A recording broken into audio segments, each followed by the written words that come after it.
प्रभु श्री रामचंद्र भगवान की जय। कपिवार्य महारुद्र हनुमान की जय। सांडोनिया लोभ ममता हृदय आठवी श्री पंढरीनाथा पुढे वर्तर्य पुरकथा ते सावधानता ऐकावी। ग्रंथकर्ते श्री संत महिपती बुवा या ठिकाणी सांगतायत, पाठीमागच्या अध्यायामध्ये तुकाराम महाराजांच्या पत्नीला अलंकार साडी वगैरे रुक्मिणी आई साहेबांनी दिलं, त्यामुळे समाधान वाटलं। महाराज संसारामध्ये थोडी संपत्ती असली की आनंद वाटतो आणि दिल्यानंतर नमस्कार केला, घरी आले। पण तुकाराम महाराजांना ते आवडलं नाही म्हणून उपदेश परत केला, परत तिच्या अंतःकरणाला समाधान वाटलं। आता एक अपूर्व कथा आहे, आता हे सगळ्याच कथा एक अपूर्व आहे, पण याच्यामध्ये काय नवल घडलं ऐका। तुकयाची प्रशंसा झाली फार मानू लागले थोर थोर आज सर्व देवी तो रुक्मिणीवर लोक परस्पर बोलती। आणि गावामध्ये असं झालं, तुकाराम महाराजांची कीर्ती वाढली। 4 देहू गावच्या परिसरामध्ये पुणे जिल्ह्यामध्ये तुकाराम महाराजांचं प्रख्यात झालं नाव, त्याच्यामुळे लोकांना आवडत नाही। महाराज एखाद्याचं नाव जर वाढायला लागलं लोकांना पटत नाही। मग असंच नाव वाढत असताना साक्षात तुकाराम महाराज जेवायला बसल्यावर पांडुरंग जेवायला येत होता। ही वार्ता गावामध्ये सगळीकडे पसरले। चिंचवडी देवासी करता जाण असह्य झाले त्यात कारण मती आम्ही प्रतिष्ठित ब्राह्मण गणपती प्रसन्न केला की। आणि पुण्यामध्ये चिंचवडी नावाचं गाव आहे, देहू पासून थोड्याशा अंतरावरती तिथले ब्राह्मण, चिंचवड नावाचं गाव आणि तिथले ब्राह्मण, तिथल्या ब्राह्मणाने ऐकलं की तुकाराम महाराजांच्या बरोबरीला देव जेवतो। त्यांनी विचार केला, आपण गणपती बाप्पाचे भक्त आहे, गणपती बाप्पाचे उपासक आहे, गणपती बाप्पाची आपली कधीच भेट नाही, मग तुकारामाच्या पंक्तीला देव जेवतोच कसा असा विचार ब्राह्मण करू लागले। आणि तुकया जातीचा शुद्रवाणी त्यास जेवतो चक्रपाणी हेत अघटी तसे करणी आले दिसोनी यथार्थ। आणि विचार केला त्या ब्राह्मणाने, तुकाराम महाराज काही एवढा मोठा महाराज नाही, त्याच्यापेक्षा आपण श्रेष्ठ आहे, आपण ब्राह्मण वर्णामध्ये। तुकाराम महाराजाकडे जेवढं ज्ञान नाही तेवढं आपल्याकडे आहे, कोण म्हणतंय ब्राह्मण। आणि एवढ्याशा काय तुकाराम महाराजाकडे काय अभंग आहे, काय ज्ञान आहे, काय बोलायची पद्धत आहे, आपण ब्राह्मण श्रेष्ठ आहे। आणि असं असताना त्या तुकारामाबरोबर देव कसा जेवतो याचं नवल ब्राह्मणांना वाटलं। तरी तयासी बोलावून येथ दृष्टीशी पाहावी काय प्रतीत ऐसे विचारिले चित्तात तुकला व्रतांत तुकयासी। आणि ब्राह्मणाने विचार केला, फक्त आपण ऐकलंय का बघितलंय का, फक्त गावातले लोक म्हणतात की बाबा तुकारामाबरोबर देव जेवतो, आज नाही म्हणले आज बघायचंच म्हणले प्रत्यक्षात खरंच नेमकं काय खरं काय खोटं काय म्हणून। आणि तुकाराम महाराजांच्या हे लक्षामध्ये आलं, ब्राह्मणामध्ये कलह चाललेला, बोलवणं आलं महाराजांना, काय होतं ऐका। चिंचवडीचे थोर ब्राह्मण त्याने केले आपुले स्मरण तरी आता ते थोडी जाऊन घ्यावे दर्शन तयाचे।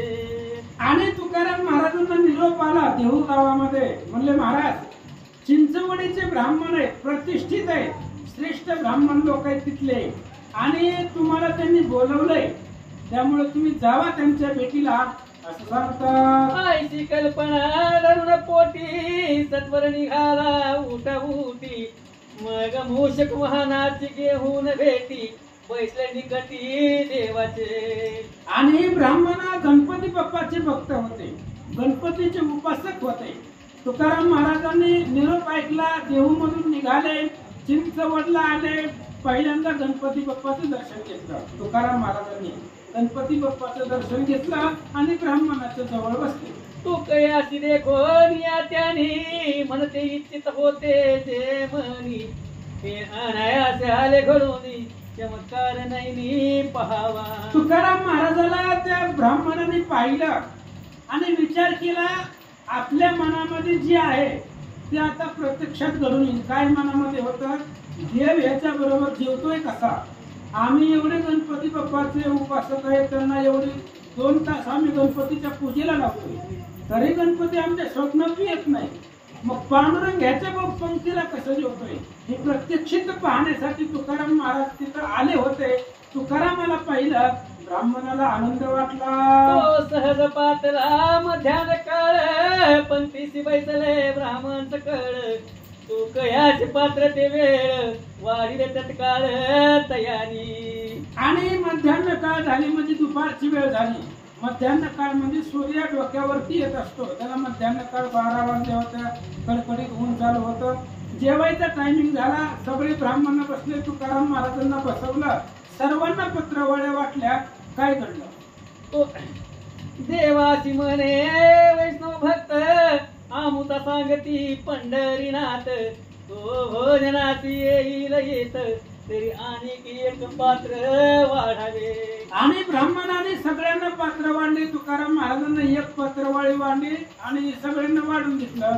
तुकाराम महाराजांनी सांगितलं एक एक्स्ट्रा द्या पत्रवाळी, का आमचा देव जेवायला येणार आहे, त्याच्याशिवाय मी जेवतच नाही ना. भगवान परमात्मा माझ्या बरोबरीला असला तर मी जेवतो, त्यामुळं माझ्या शेजारी एक पत्रवाळी तुम्ही वाढून ठेवा, तो येईल त्याचे तू जेवण जाईल, असं तुकाराम महाराज ब्राह्मणाला बोलतात. आणखी तुम्ही प्रार्थनिक वदनाची येथे आणावे वदनाची.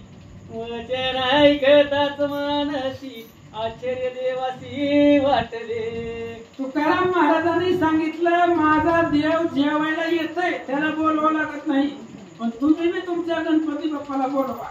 मी पांडुरंगाला आणतो, त्याला आणायचं अवघड नाही, पण तुम्ही ज्या गणपतीची पूजा करताय त्या गणपतीला सुद्धा पंक्तीला घेऊन या, असं तुकाराम महाराज ब्राह्मणाला बोलतात. म्हणती हे तो अगटीत झाले आमचे मंत्र आम्हाच फळले. मग देवाला राहून ते वेळे कर कमळ जोडिले तयासी. आणि ब्राह्मणाने विचार केला, उगच बोलवलंय म्हणले, नसतं बोलवलं तर बरं झालं असतं. काय आता गणपती बाप्पा जेव्हा येत असते, कधी स्वप्नात दर्शन नाही त्या बाप्पाचं, फक्त पूजा 2-2 तास करतोय आपण, ते कसे जेवायला येईल. आता त्याचा देव येतोय का नाही त्यांना ती माहिती नव्हतं, पण तुकाराम महाराजांनी अट मांडली, मी देवाला बोलवतो, तुम्ही गणपती बाप्पाला बोलवा. त्यावेळेस ब्राह्मणाला अवघड वाटलं. नाना परीची केली स्तुती परिभोजनाची न येची गणपती. काय करावे शास्त्र युक्ती एक सदभक्ती नसताची. आणि तुकाराम महाराजांनी सांगितलं, गणपती बाप्पाला आणा जेवायला. आता ब्राह्मण आतमध्ये गेले, 2 तास भजन करत बसले. महाराज मनात प्रेमच नव्हतं, प्रेम नसल्यामुळे 2 तास काय दिवस रात्र भजन करा. कुठं गणपती बाप्पा आले नाही, गणपती बाप्पा आले नव्हते, त्यांच्याकडे प्रेम नव्हतं. उगा आपलं येणे पूजा करू लागले, काहीच झालं ना. काय झालं? बाह्यत कार्य केले पूजन अंतरी विकल्पे भरले मन. तरी कोण तेही दैवत नव्हे प्रसन्न दूषित मन असं तपे. अहो तुमचं मन एकाग्र पाहिजे. तुम्ही कोणत्याही देवाची भक्ती करा, पण त्या एका देवाविषयी प्रेम पाहिजे. कोणताही असू द्या, सगळे देव एकच आहे. गणपती बाप्पाची करा, महादेवाची करा, विष्णूची करा, रामाची करा, कुणाची करा, एकाची करा. एकावर सद्भाव असेल की सगळ्या इच्छा पूर्ण होत आहे. त्या ब्राह्मणाच्या मनामध्ये फक्त विकल्प होता, दुसऱ्याचं वाटोळं कसं करायचं हे बघत होते. तुकाराम महाराजांना बोलवलं होतं दर्शनासाठी नाही, बघायचं होतं त्यांचे तुकाराम महाराजांचं काय सत्व आहे, खरंच देव जोतो का उगा आपलं नाव लौकिकासाठी केलंय, याच्यासाठी त्यांच्या मनामध्ये विकल्प असल्यामुळं गणपती बाप्पा आलेच नाहीत. गजेंद्राची पावला वैकुंठपती तो काय जाणे शास्त्र उत्पत्ती. गोपी उधरणे न किती सप्रेम भक्ती देखोनी. अहो गणपती बाप्पा वरती भगवान परमात्मा प्रसन्न आहे. गणपतीला जर विठ्ठल भेटत असेल तर या ब्राह्मणाची पूजेची काय गरज आहे गणपतीला? गणपती बाप्पा सुद्धा भगवंताच्याच आधी नाही, सगळेच देव भगवंताच्या आधी नाही. भगवंताची कृपा झाल्यावरती सगळ्या देवाचं कल्याण होतं. मग या ब्राह्मणाच्या शस्त्रास्त्राची पूजेचं काय उपयोग आहे, काय आनंद आहे असं सांगतात. निमित्त कर्मटपण त्याचे अंतरले श्रीकृष्ण चरण. ऋषी पत्न्याने नेले अंत त्याची जगजीवन भेटला. हरिविजय मधला 15वा अध्याय महाराज. ब्राह्मण गोकुळ सोडून लांब राहिली होती अरण्यामध्ये, पण ऋषींची जी पत्नी होत्या त्या ब्राह्मणांच्या पत्न्यांचा भाव श्रीकृष्णावरती होता आणि ब्राह्मण श्रीकृष्णाची सावली बी ते आश्रमावरती पडू देत नव्हते. पण त्याच कृष्णाला त्या स्त्रिया भेटल्या. त्या स्त्रिया प्राण अर्पण भगवंताला केला. ब्राह्मणाच्या मनामध्ये विकल्प होता म्हणून देव भेटला नाही, पण त्या स्त्रियांना कृष्णाचं दर्शन झालं असं सांगतात. पुळे भाविक वत प्रेमळ त्या स्वाधीन झाला वै दीन दयाळ हुंबली घालताच गोपाळ ते ऐके घरणी निज प्रीती. अहो दीन दयाळ आणि साधे सुधे भक्त देवाला आवडतंय. भक्तांना काय शाळा शिकलेली असावं, PhD केलेले असावं, BA केलेलं असलं काही नाही. सामान्य भक्त जर भाव देवावरती असेल तर त्याच्या आधीन भगवंत होतो. आता ही ब्राह्मण किती शिकलेली होती महाराज, तरी गणपती बाप्पा येत नाही जेवायला, भाव नाही त्यांचा. तुकाराम महाराजांचं काही शिक्षण आहे का ब्राह्मण एवढं, तरी रोज देव पंक्तीला जेवायला आहे. फक्त भाव भगवंताला आवडतो असं. आता गोपाळ होती महाराज, गोपाळ खेळत होती, भगवान परमात्मा डोळ्याने प्रेमाने पाहत होते असं सांगतात. स्वतः बोलून काय फार हे वर्म जाणती वैष्णव वीर जी शुद्ध करण्यानंतर चारंगधर वश केला. जाऊ दे म्हणले, आता काय जास्त बोलायचं नाही म्हणले. ही ब्राह्मणाच्या मनामध्ये विकल्प होता आणि हे वर्म फक्त वैष्णवांनाच माहित आहे. देवाला कसं आकळायचं याचं वर्म फक्त भक्ताला कळतं. ते तुकाराम महाराजाकडे आहे असं सांगतात. मग ब्राह्मण म्हणती तू कयासी पाषाण मूर्ती जेवायला कैसी नैवेद्य दाखवित गजवदनासी तू असे जातसे. त्यावेळेस ब्राह्मणाला बी माहित आहे गणपती बाप्पा आपल्या सांगण्यावर येणार नाही. जेवायला गणपती बाप्पा येणार नाहीत, आपण काही जरी केलं तरी येणार नाही. मग ब्राह्मणाने तर्क म्हटला, म्हणले महाराज दगडाची मूर्ती आहे गणपतीची, आणि दगडाची मूर्ती कसं काय जेवण म्हणले. आपण त्यांना नैवेद्य दाखवला की त्या नैवेद्याचा सुवास फक्त भगवंताला पोचत असतो असं त्या ब्राह्मणाचं म्हणणं आहे. ती मूर्ती जेवणार नाही असं सांगतात. यावरी बोले वैष्णव वीर मूर्ती माझी नाही विघ्नहर तू माझी संशय असला तर तरी ऐका विचार निज करणी. त्यावेळेस तुकाराम महाराजांनी सांगितलं, ब्राह्मणांनो तुम्ही बोलताय मूर्ती जेवणार नाही, मूर्ती जेवणार नाही. बरोबर आहे, मूर्ती जेवणारच नाही, कारण मूर्तीत गणपती बाप्पाच नाही. त्या मूर्तीमध्ये गणपती बाप्पा नाही. कुठे गेले ऐका. समुद्र जीवनी करीत स्नान एक भक्त बुडत होता जाण त्याने एक दंताच केले स्तवन करी धावणे म्हणून. ब्राह्मणाला सांगितलं तुकाराम महाराजांनी, तुम्ही गणपती बाप्पाला त्या मूर्तीकडे जाताय त्याची पूजा करताय, पण मूर्तीमध्ये गणपती बाप्पा नाही. समुद्रामध्ये एक भक्त बुडत होता आणि त्यानं गणपती बाप्पाचा धावा केला होता वाचव म्हणून, आणि गणपती बाप्पा त्या भक्ताला वाचवायला तिकडे समुद्रात गेले.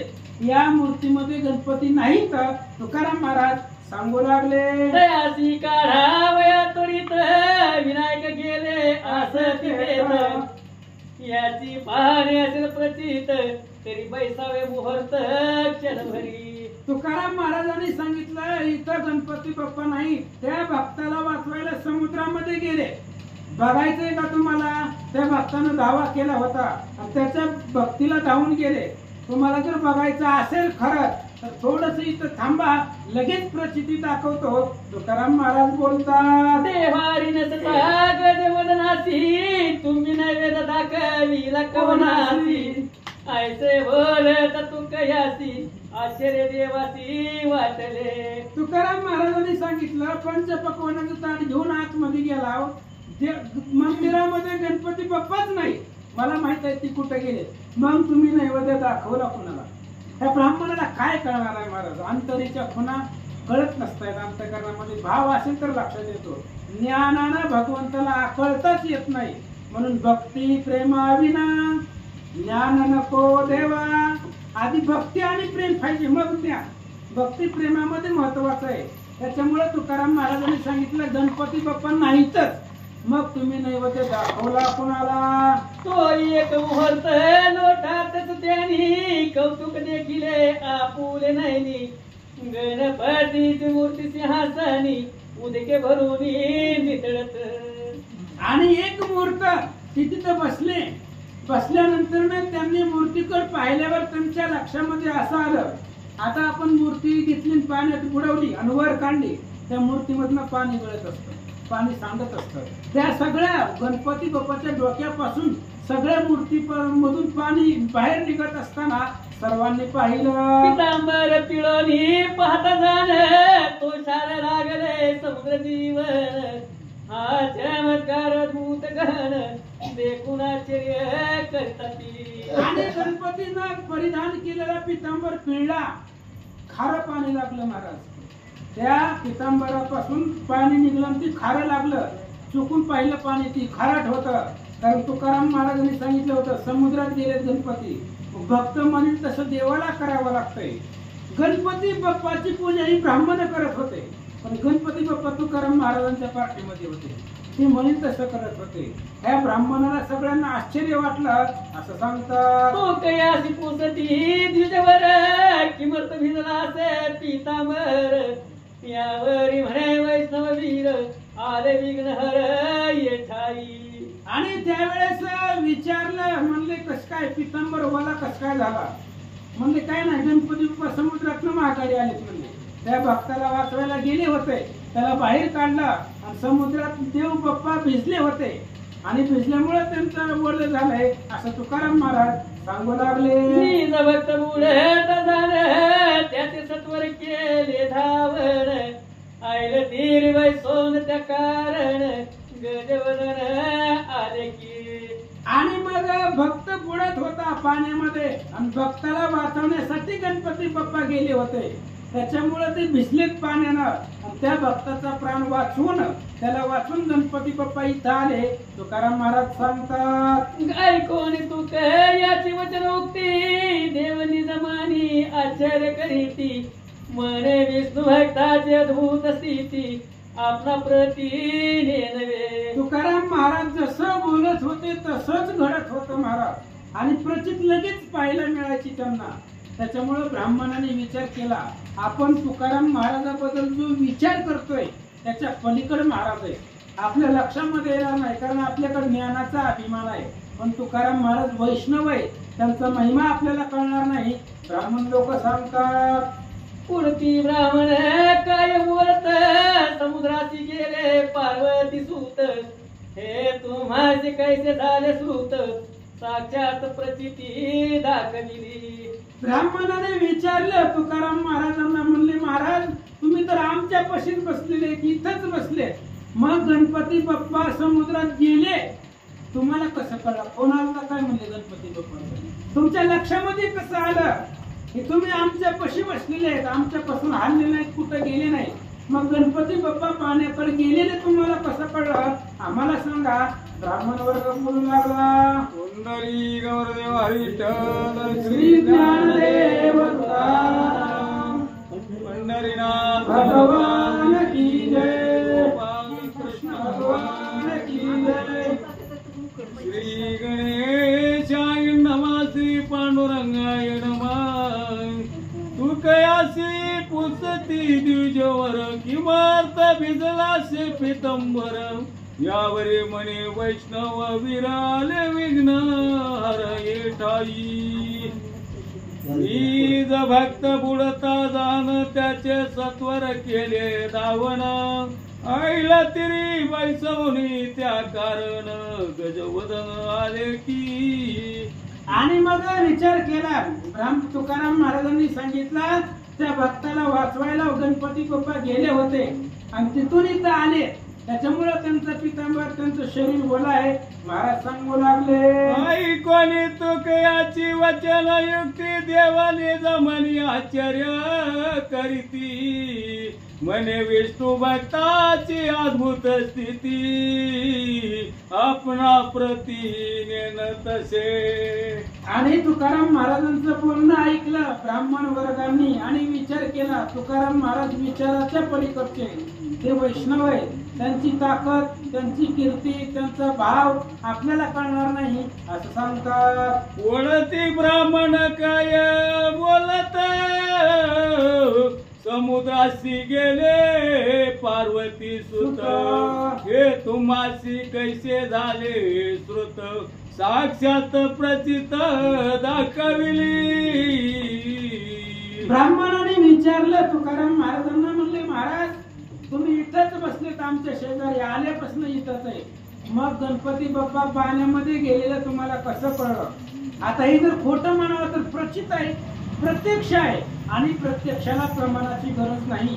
जे डोळ्याने बघितलंय त्याला प्रमाण कशाला लागतंय? आम्ही प्रत्यक्ष गणपतीला ओलं होताना पाहिलं, मग तुम्हाला कसं कळलं गणपती बाप्पा पाण्यात गेलेले हे सांगा. परस्परापण उत्तर देती आणि आराधिला रुक्मिणीपती, सकळ दैवतांची गती आलीसे हाती वास्तव. ब्राह्मण लोक आपापसामध्ये बोलताय, या तुकारामानं ज्याची भक्ती केली तो ब्रह्मांडाचा नायक आहे आणि त्याच्या आधिपत्याखाली सगळे देव लोक आहेत. त्यामुळं मोठा जो भगवान परमात्मा ब्रह्मांडाचा नायक आहे तोच याच्या आधी नाही. त्याच्यामुळं काय नव्हे केले एका चिंतिता विठ्ठले, विठ्ठलाची भक्ती यानं केले आणि विठ्ठलाच्या पुढे गणपती बाप्पा कसं जातील. त्याच्यामुळे विठ्ठल जसं भावी तसं मनामध्ये आणि तसंच घडून येत होत असं काही ब्राह्मण लोक बोलू लागले. प्रसन्न होता सूर्य नारायण काय एक दिसे त्या कारण, का कल्पतरुचे देखती उद्यान, कामना पूर्ण न लागती. अहो ज्याला सूर्यच प्रसन्न आहे त्याच्या जीवनामध्ये अंधार होईल का? ज्याला सूर्यदेव प्रसन्न आहे त्याच्याकडे अंधार येणार नाही. ज्याच्या दारामध्ये कल्पतरू चिंतामणी कल्पतरूचं झाड आहे त्याला कामना निर्माण केल्याबरोबर कल्पतरू त्याला प्राप्त करून देतं. सांगायचंय का या दृष्टांतामधनं? तुकाराम महाराजांनी विठ्ठलाची भक्ती केली, त्याच्यामुळे विठ्ठलाच्या आधीन सगळे देव आहेत, भगवान परमात्म्याचे आधीन देव आहे, त्याच्यामुळं याच्याकडे विजय आहे असं सांगतात. शिरव सागरी नाही वास केला तरी सुदे तुझेचा उद्वेग गेला ना, तरी अमृत सिद्धी येता साधकाला औषधी त्या जलान लागती. आणि विचार केला ज्याच्याकडं समुद्रच आहे त्याला तहान लागेल का? समुद्र ज्याच्या घरी आहे त्याला तहानेचा प्रश्न पडेल का? पाण्याची चिंता त्याला लागेल का? किंवा एखाद्याकडे अमृतच आहे त्याला औषधीचा काय उपयोग आहे? मरायचं टेन्शन नाही ना अमृत असल्यामुळं, मग त्याला औषधीची काय गरज आहे? तसं भगवान परमात्माच तुकारामाच्या अधीन आहे, बाकीच्या दैवताचं काय असं सांगतात. देवी कृपा करीत पंढरीनाथ तयासी ओलंगती सकळ दैवते, जेवी विलोकित रोहिणी पतिते उद्गण समस्त दिसती. अहो भगवान परमात्मा ब्रह्मांडाचा नायक आहे, त्याची भक्ती केली त्याला तुकाराम महाराज प्रसन्न आहे. तुकाराम महाराजांना विठ्ठल प्रसन्न आहे आणि विठ्ठलामुळे सगळे देव आधी नाही, कारण जगामध्ये भगवान परमात्मा श्रेष्ठ आहे. आता प्रत्येक ठिकाणाला प्रत्येक क्षेत्राला देवता आहे, पण त्या देवताला सत्य पण देणारा तो भगवान परमात्मा तुकारामाच्या बाजूला आहे असं सांगतात. या परी परस्पर बोलती देव ऐकोनी म्हणे तुका वैष्णव, भोजनाशी आले पंढरी राव अंतरी सद्भाव दे कोणी. आणि आपापसामध्ये ब्राह्मण लोक बोलत होती. असं बोलत असताना विचार केला त्यावेळेस तुकाराम महाराजांनी सांगितलं, तुम्ही जे इथं शिल्लक ताट वाढलंय आणि ते ताट भक्षण करण्यासाठी इथं भगवान परमात्मा आलेले आहेत. तुकाराम महाराज सांगतात, प्रायोणी गजवदन तयासी साक्षात देवायान, ऐसे ऐकोनिया वचन देवी मौन धरिले. तुकाराम महाराजांनी सांगितलं, ब्राह्मणांनो मी विठ्ठलाला घेऊन आलोय, विठ्ठल माझ्या सोबत आहे, तुम्ही गणपती बाप्पाला आणा. कारण विठ्ठल आणि गणपती बाप्पा जर पंक्तीला असले किती जेवणाचा आनंद आहे. त्यामुळे गणपती बाप्पा बाहेर बसणार, इथं देव जेवणार, चांगलं वाटत नाही ना. त्यामुळे देवाला आणलंय मी, तुम्ही सुद्धा गणपती बाप्पाला जेवायला आणा. गप बसली ब्राह्मण महाराज, त्यांच्या हातातच नव्हतं ते, शांत बसली. काय झालं ऐका. मग तू कयासी म्हणती द्विजवर तुम्ही प्रार्थीला रुक्मिणीवर त्याच्या पंक्तीस विघ्न हरा जेवयाचा चार निजविती. आणि त्यावेळेस त्या असणाऱ्या वैष्णवांनी सांगितलं तुकाराम महाराजांना, ब्राह्मणांनी सांगितलं, गणपती बाप्पा आमच्या बोलवण्यावरनं येणार नाही, तुमच्या बोलवण्यावरनं पांडुरंग आलाय. एक काम करा म्हणले, तुम्हीच बोलवा, आमच्या बोलवण्याने तो येत नसतोय म्हणजे, आम्ही त्याची पूजा करू द्या, काही करू द्या, येणार नाही तो. तुमचा भाव निर्मळ आहे, तुम्ही पांडुरंगाला बोलवलंय, मग गणपती बाप्पा काय आहे, त्यामुळे तुम्हीच बोलवून आणा असं ब्राह्मण. अवश्य मनोनित यक्षणी पात्र वाढिले त्याज कलोनी. मग गणपतीच्या सन्निध येवणी कर जोडोनी विनवितसे. तुकाराम महाराजांनी सांगितलं, ठीक आहे, आता तुम्हाला नाही जमत तर मी करतो. हे पात्र वाडा गणपती बाप्पासाठी यायला लागले, त्या काही ती येणार आहे, माझ्या शब्दाच्या बाहेर आहेत का गणपती बाप्पा, तुम्ही फक्त ताट वाडा. आता जसं पांडुरंगाला बोलवलंय तसं गणपती बाप्पाला आणतो. म्हणून उठले तुकाराम महाराज, गणपतीच्या पुढे गेले, हात जोडले, काय बोलतात ऐका. जया जिला मोदराय 14 विद्याच्या सागरा तुझे तांडव दे कोणी उमावराय हर्ष अंतरान समाय. तुकाराम महाराजांनी गणपतीची स्तुती करायला सुरुवात केली. 14 विद्येचा अधिपतित्व आहे, 14 विद्या तुमच्या असणाऱ्या दासे आणि असा असणारा भगवान परमात्मत्व आहे. तुमचं नृत्य जर पाहिलं तर महादेवाला अंतःकरणापासून आनंद वाटतो. तुकाराम महाराज बोलतात, तुझी होताची कृपा दृष्टी विघ्ने पळती उठी सप्रेम अनुभव घे तडती तुटे पासोटी भव बंद. आणि सांगितलं महाराज तुकाराम महाराजांनी, तुमचं नाव जर घेतलं तर विघ्न जवळ येत नाही. गणपती बाप्पाची मूर्ती निरखून बघायची महाराज. आबा गणपती बाप्पाच्या हातामध्ये मोदक आहे एका हातामध्ये आणि दुसऱ्या हातामध्ये कुऱ्हाड आहे, ठेवले जवळ लागतंय. जर भक्त आला तर त्याला मोदक द्यायचं, जर एखादा आलंच पोथी बंद पाडायला तर कुऱ्हाड आहे हातामध्ये गणपती बाप्पाच्या. त्याच्यामुळं भगवान देव गणपती बाप्पाच्या हातामध्ये शस्त्रही आहे आणि मोदकही आहे. आणि तेच सांगताय विघ्न येतच नाही, ज्याचं नाव घेतल्यावरती विघ्न येत नाही असे तुम्ही गणपती आहेत. तुकाराम महाराज सांगतात, आता प्रार्थितो तुझ कारण नैवदे बक्षिता प्रीती करून वचन ऐकोनी गज बदल करिता भोजन त्यजवाय. आणि तुकाराम महाराजांनी गेले गणपती बाप्पाकडे, म्हणले चला एक लक्षात घ्या, पण पांडुरंग परमात्मा तिथं आहे, ब्राह्मणाला दिसत नाही.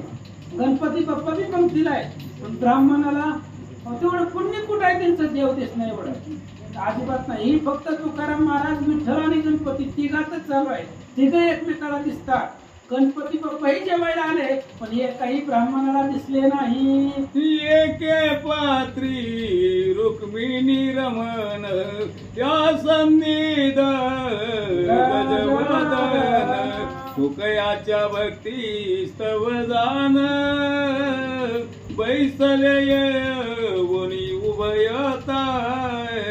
पात्र वाढले होते भगवान परमात्म्याला जेवायला. एका पात्रामध्ये भगवान परमात्मा पंढरीचा विटेवरचा देव आला जेवण्यासाठी, आणि दुसऱ्या पात्रावरती भगवान परमात्म्याचा अधिपत्य असणारा गणपती बाप्पा ते जेवण्यासाठी आले आणि तुकाराम महाराजांच्या प्रेमासाठी जेवण करू लागले. वरी कोणाची न दिसती नयनी अन्न तरी सरले पात्रावरुणी हा चमत्कार देखोनी मनी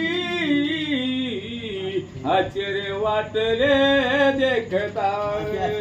आणि विचार केला महाराज, गणपती बाप्पा आले तिथं जेवायला पण कुणालाच दिसले नाही, फक्त तुकाराम महाराजांनाच दिसत होते. भगवान विठ्ठलाने गणपती बाप्पा ब्राह्मणाने पात्र वाढलं होतं, ताट वाढलं होतं, ते ताटातलं जेवण संपायला लागलं पण जेवणाला दिसत नव्हता. ही प्रचिती ब्राह्मणाने पाहिली. मनती आम्ही लंबोदर उपासिला परी साक्षात कधी देविला तुकयाने आगटित लिलाय नवल सकळासी वाटले. आश्चर्य वाटलं महाराज ब्राह्मणाला. म्हणले आम्ही गणपती बाप्पाची रोज 2.5 तास पूजा करतोय, षोडशोपचाराने पूजा करतोय, कधी गणपती बाप्पा जेवायला आले नाही. जेवायचं जाऊ द्या, दाखवलेलं नैवेद्य कधी खाल्ला नाही. पण ह्या तुकाराम महाराजांच्या संगतीला देव जेवतोय, आमचा गणपती बाप्पा तुकाराम महाराजांच्या बरोबरीनं जेवतोय. मग ब्राह्मणाने विचार केला, नव्हे हा सामान्य महिमा संताचा, प्रत्यक्ष गणपती बाप्पा जेवले याचं आश्चर्य ब्राह्मणाला वाटलं. गणपती जेविला पूर्व काय ये आगटीत सर्वता म्हणून ये साक्षात आले पंढरी राये दे दुर्लभ होय साधका. विचार केला, गणपती बाप्पा जेवले यात नवल काय आहे महाराज. विटेवरच्या देवानं देहू मध्ये येऊन जेवावं. त्या चिंचवड मध्ये विटेवरचा देव भगवान परमात्मा तिथं आला जेवण्यासाठी, ही अघटित आहे असे विचारत ब्राह्मण करतात. वयोगेचा झालिया स्वाधीन मग सरिताचा पाड कोण देवी कृपा करिता रुक्मिणी रमण दैवते संपूर्ण तुष्टती. ज्याच्या घरामध्ये समुद्र आहे त्याला नदीची गरज आहे का? तसं भगवान परमात्मा विठ्ठलच तुकाराम महाराजांना प्रसन्न आहे, बाकीची दैवत प्रसन्न होणार नाहीत का? जर विठ्ठलच तुकाराम महाराजांच्या शब्दाच्या बाहेर नाही, बाकीचे देव सुद्धा त्यांच्या अधीन होतात असं सांगतात. काम देनुग्रासी येता पायी तेथे सहजची येती तर गाई की रोहिती वराच्या दर्शने पायी नक्षत्रे काही न दिसती की. कामधेनू नावाची गाय जर आली तर सगळ्या गायी तिथं येत आहे, म्हणजे कामधेनू गायीमध्ये श्रेष्ठ आहे. किंवा चंद्राला जर पाहायचं असेल तर चांदणे दिसतातच, चंद्राचा समवेत चांदणे असतात. तसं विठ्ठलाच्या आधीच सगळे देव लोक आहेत. ब्राह्मण सांगू लागले, वज्रासनी बैसोनी नेटी योगी असी ज्याची दुर्लभ भेटी तो सगुण साकार जगजटी पावतो संकटी निज दासा. अहो योगी लोक तापसी संन्यासी वज्राच्या आसनावरती बसून तपश्चर्या करतायत, तरी त्यांच्या स्वप्नातही देव जात नाहीये. आणि तोच भगवान परमात्मा तुकाराम महाराजाच्या सोबत वावरतोय याचं आश्चर्य ब्राह्मणाला वाटलं. या परी ब्राह्मण सविता देखा म्हणती वैष्णव भक्त प्रेमळ तुका स्वाधीन केले वैकुंठ नायका जो ब्रह्मादिका दुर्लभ. ब्राह्मणाला खरं वाटलं, आश्चर्य वाटलं, मनामधला विकल्प संपला. मग ब्राह्मणांनी तुकाराम महाराजांना नमस्कार केला. मग कर सुद्धी तांबुला घेऊन तेथे मांडिले हरी कीर्तन एक रात्र तेथे राहून चालिले सनी निज धामा मग पण त्यांना काळ मग अशी झाली होती. त्या दिवशीचं जेवण झालं. रात्री तुकाराम महाराजांनी कीर्तन केलं. कीर्तन केल्यानंतर ती रात्र संपली आणि सकाळी तुकाराम महाराजांनी ब्राह्मणाला विचारलं आणि आपल्या देव गावासाठी निघाले. गजावदनासी करो नमन देवासी विनवी कर जोडून आता देह उसी जावया कारण आदम्या देणे मज लागी. तुकाराम महाराजांनी गणपती बाप्पाकडे गेले. सांगितलं पप्पा म्हणले आज्ञा दे आम्हाला. आता देहूला जायचंय कारण देहू गाव आहे आणि त्या देहू गावामध्ये जाऊन भजन करायचं असं म्हणून तुकाराम महाराज चिंचवड मधून देहूकडे निघाले. यावरी ब्राह्मण बोला ती वचन पुन्हा मागुती या द्यावे जी दर्शन निरोप येईल तुम्हा कारण तैसे करावे आगमन निज प्रीती. आणि ब्राह्मणाने तुकाराम महाराजांना सांगितलं महाराज चाललात पण परत येत जावा आमच्या भेटीसाठी. कधीतरी येत जावा.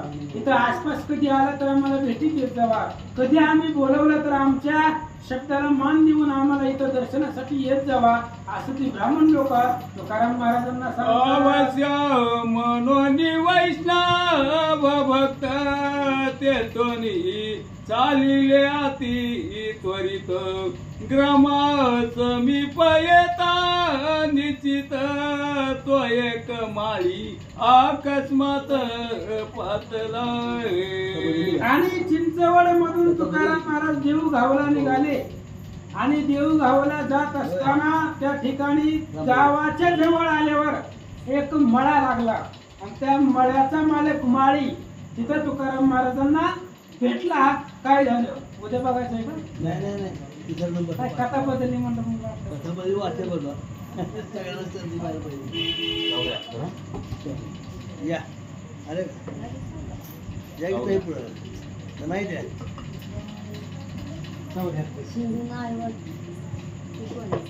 पुढं सारा जरा पुढं सारा फोटो पडेल नाही पडत एवढी एक कथा घेऊन बसतो. काही होतं की 100 वयाच्या कथेसाठी बरं ते का किती असं आपला टाइम सांभाळ विषय संपला की लक्षात तर का किती आहे कुंडली गौराला विठ्ठला श्री ज्ञानदेव झोपले उठतात बरं म्हणाले. कोण झोपतच नाही. नाही झोपत गोड कथा कोण झोपतो गोड कथा आहे.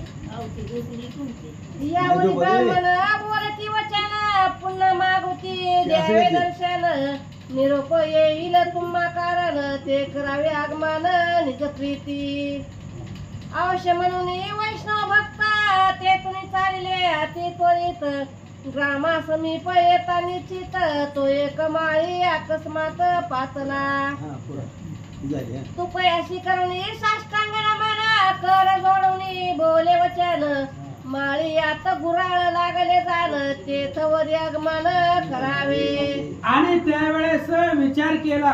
त्या असणाऱ्या माळ्यानं तुकाराम महाराज आले आणि तुकाराम महाराज आल्यानंतर संत एकटेच होते. गळ्यामध्ये पटका वगैरे होता. म्हणजे महाराज ऊन खूप झाले.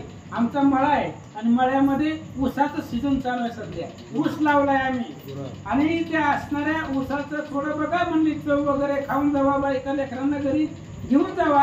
आता एकटं भक्त चालल्यावर त्याला देणं काम आहे त्या माळ्याचं म्हणून मळ्यामध्ये महाराजांना बोलावलं. सद्भाव देखोणी त्याच्या अंतरी अवश्य म्हणे तिथे अवसरी तू कयाशी येता माळ्या भितरी माळी अंतरी संतोषला.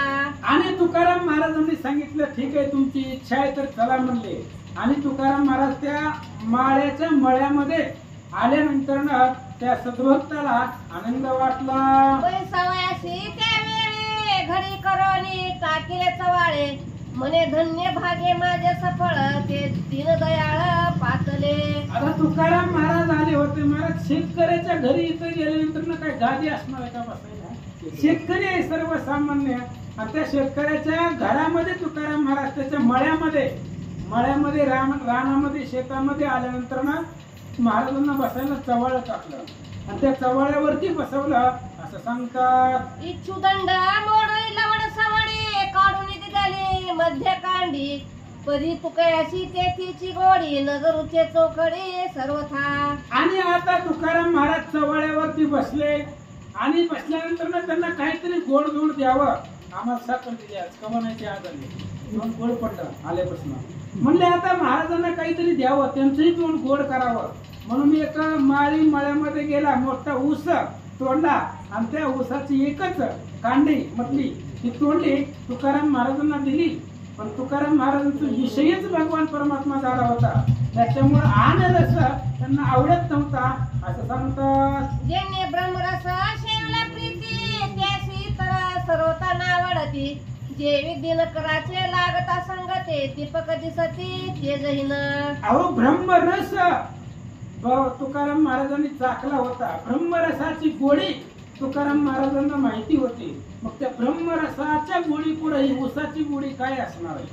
ही ऊस गोड लागून लागून किती लागणार आहे. अमृताहुनी गोड नाम तुझे देवा अमृतापेक्षा गोड नाव तुकाराम महाराजांच्या मुखामध्ये होतं. त्या नावाचा आस्वाद त्यांना माहिती होता त्यामुळे ऊसाची गोडी कमी लागू लागली असं सांगतात. तो सिद्धांत ज्ञानी मग्न आहे तो पाखंड कणी ऐकेल काय कामधेनू आईशी जोडल्या गाय मगज पालन कासया. अहो जो सिद्धांत ज्ञानामध्ये प्रवीण आहे ती पाखंडाचं कीर्तन ऐकत बसेल का. मतवाद्याचं एका मूर्खाचं बोलणं ऐकत बसेल का. जो शास्त्रामध्ये प्रवीण आहे तशा पद्धतीने तुकाराम महाराजांना जो ब्रह्मरस होता त्याची चवी माहित होती त्यामुळे ऊसाची गोडी कमी लागत होती. नाम सुध्याची लागता गोडी तराशी येते अनावडी आणून इक्षुदंडाची चोखडी चवी धडपुडी जाणे ना. आणि मग ज्याला नाम अमृताची गोडी आहे त्याला ऊसाची गोडी काय लागणार आहे.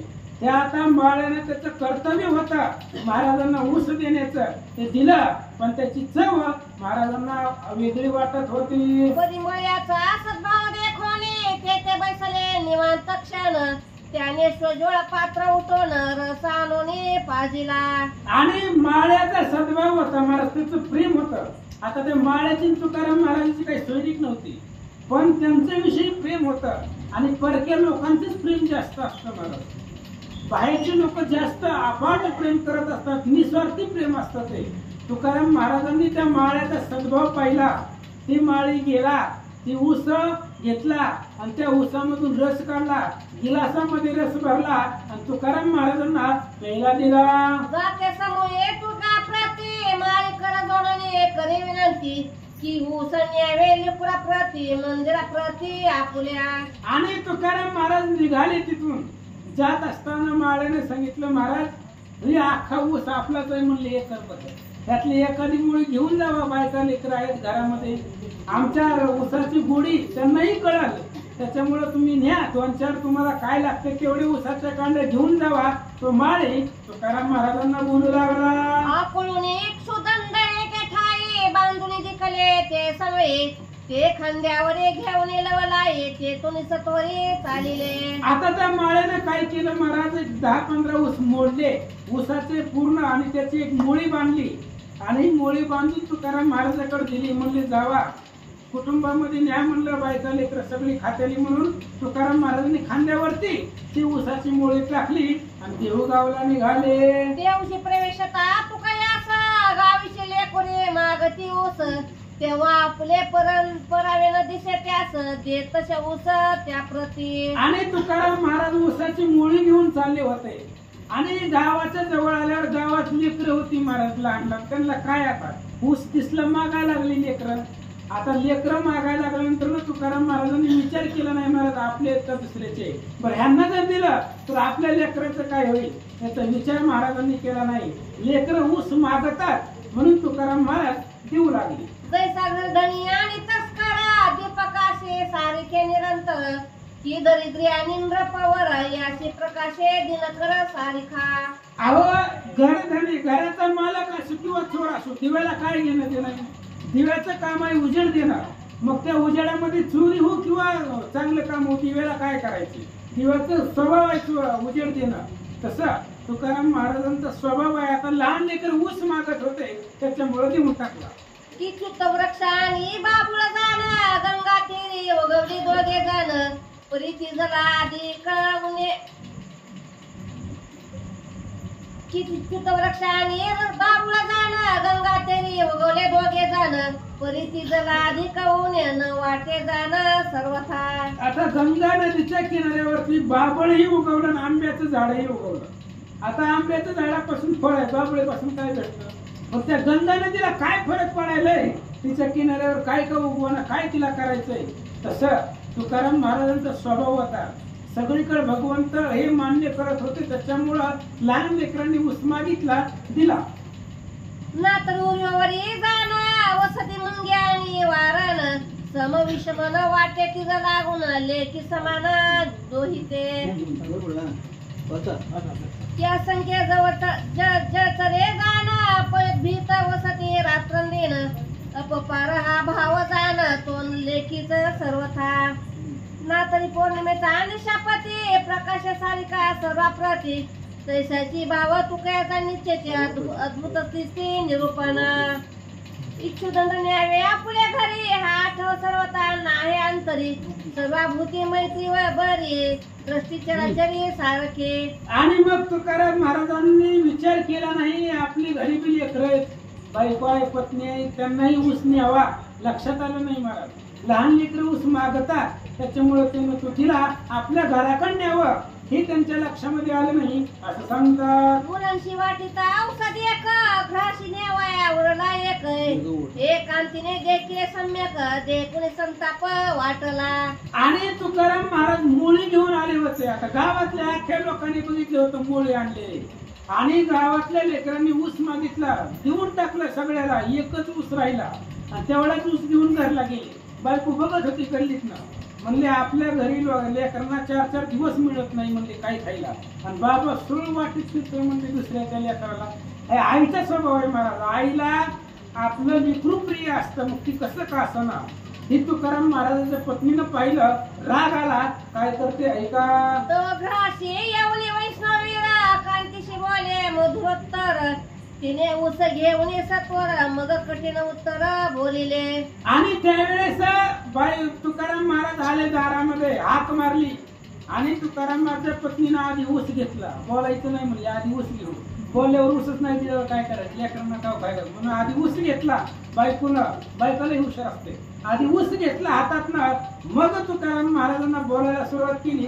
ऐका. इच्छुदंड वाटिले सर्वास ते काय पावले तुमचे वडिलास घरी लेकुरे दिसते उदास नाही खावयास म्हणून.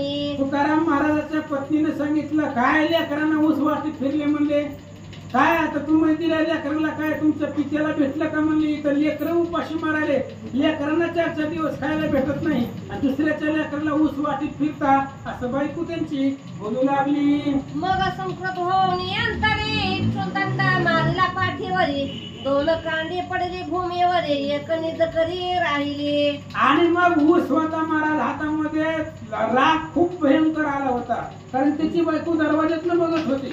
तुकाराम महाराज प्रत्येकाला ऊस वाटीत येत होते. संताप अनावर झाला, तीच हातातला ऊस तुकाराम महाराजांच्या पाठीवरती मारल्याबरोबर ऊसाचे 2 तुकडे झाले. एक तुकडा खाली पडला, एक हातामध्ये राहिला. 2 तुकडे झाले, दोन्ही खाली पडले, एक हातामध्ये राहिला, असं सांगतात. निज शांती अंतरी धरवणी देखा कांतीशी बोले वैष्णव तो का वाटा झाला सैन्य टका साह्य निज सका पांडुरंग. आणि त्यावेळेस तुकाराम महाराजांकडे शांती होती आणि शांतीमुळे राग येत नव्हता. त्यावेळेस तुकाराम महाराजांनी सांगितलं पत्नीला, वाटे झालेत म्हणले त्या ऊसाचे. आता कसं सांगतात ऐका. तुझा पाशी राहिला भाग खाली 2 पडले सवेग ते लेकुरे आणि आम्ही सांग घेऊ वाटून निज प्रीती. आणि ऊस मारल्याबरोबर 2 तुकडे झाले होते, दोन्ही जमिनीवर पडले आणि एक तिच्या हातामध्ये राहिला. त्यावेळेस तुकाराम महाराजांनी सांगितलं, तुझ्या वाटणीचं तुला आलाय, खाली 2 पडलेले ते लेकरं आणि आम्ही वाटून घेऊ असं महाराज बोलू लागले. ऐशी निघांगे देखुनी शांती आश्चर्य वाटले कांत्या प्रती म्हणे हा निर्लज झाला निश्चित प्रपंच भ्रांती टाकोनी. आणि एवढं तुकाराम महाराजांनी बोलल्यानंतर ना तिने सांगितलं म्हणले ह्याला सांगण्यामध्ये उपयोग नाही, निर्लज्ज झालाय म्हणले. आणि खरं सांगतो महाराज, परमार्थ निर्लज्ज होऊन करायचा. लोकांनी काही म्हणू द्या, निर्लज्जपणानं परमार्थ केलेला देवापर्यंत जातो. परमार्थामध्ये लाज धरायची नाही, ही काय म्हणजे ती काय काही नाही. आपण जन्माला आलोय त्याचं भजन करण्यासाठी, त्यामुळे निर्लज्जपणानं कीर्तन करायचं आणि तेच तुकाराम महाराज करत होते. आता माया भ्रांती टाकोनी पाही या शिवाया छळवणी काही मना माना अपमान न कळे काही संसार सोयी टाकिली. आणि त्यांच्या बायकोने विचार केला आता काही उपयोग नाही म्हणजे सांगून वाया केले, आता ऐकत नाही. आता काय ऐकणार आहे, इतके दिवस ऐकलं नाही. आता ह्या तुकाराम मला सांगून काही उपयोग नाही, कारण ती ध्यावरतच नाही. आता सांगितलं की थोड्या वेळानं विसरत आहे आणि आहे तेच करायला लागताय.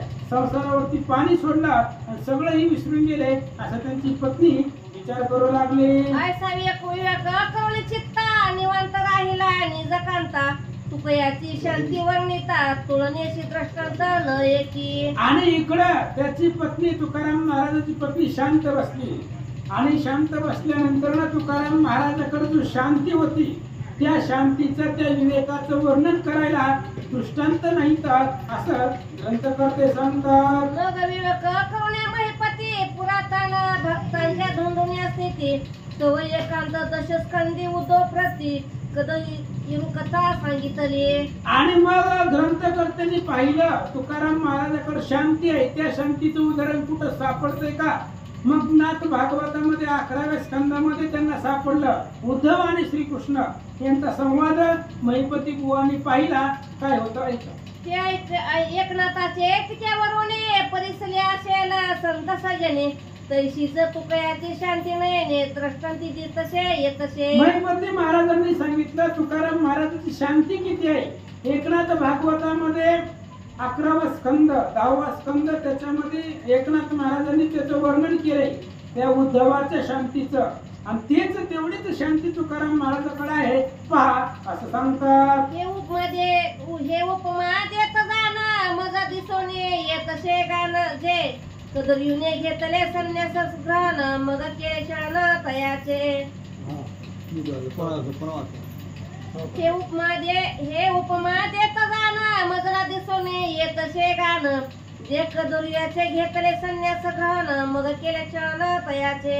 आणि त्यांनी विचार केला उद्धवामध्ये कृष्णामध्ये झालेला संवाद किंवा उद्धवाची शांतीचं उदाहरण इथं द्यावं, पण मला ते गौण वाटतंय, ही क्षुल्लक वाटतंय. त्याच्यापेक्षा अफाट शांती तुकाराम महाराजांची आहे असं महिपती बुवा सांगतात. आणि ग्रस्थ आश्रमी असता वैष्णव भक्त मना मान सारिखे मानित निजकांतेने मारिता त्वरित परिक्रोधन मात्र न याची. आणि गृहस्थ आश्रमामध्ये तुकाराम महाराज होते, वैष्णव आहेत ते.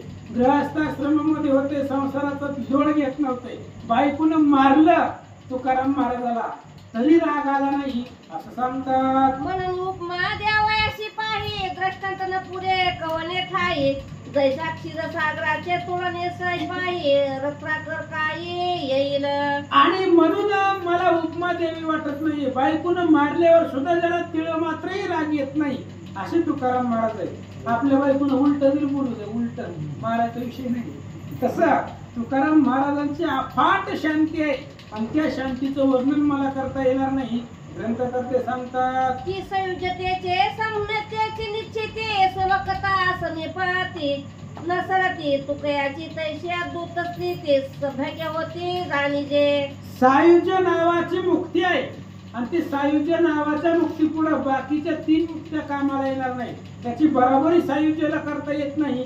तसा तुकाराम महाराजाच्या शांतीचं वर्णन करता येत नाही असं सांगतात. जेणे करी मागे वैकुंठी सहज देहासहित लाविला ध्वज तो प्रेमळा भक्त वैष्णव राग जगद्गुरु सहज अवतराला. अहो ज्या तुकाराम महाराजांनी कलियुगामध्ये सदैव वैकुंठ गमन केलं, कलियुगामध्ये देहासहित वैकुंठाला गेलेलं कोण आहे? आणि त्या तुकाराम महाराजांना न्यायला देवानं विमान पाठवलं. हे कलियुगामध्ये अद्भुत घडवून आणलेलं हे तुकाराम महाराज आहे. आणि तुकाराम महाराजापासूनच सगळा पुढे वारकरी संप्रदाय. जगद्गुरु तुका अवतार नामयाचा संप्रदाय सकळांचा ते सोनिया अशा पद्धतीची तुकाराम महाराज आहेत. आता त्यांची कथा पुढे काय होते, कशी होते, काय आता तुकाराम महाराजांचं पुढचं चरित्र आहे उद्याच्या प्रसंगामध्ये ऐकू. कुंडली श्री ज्ञानदेव तुकाराम प्रभू श्रीरामचंद्र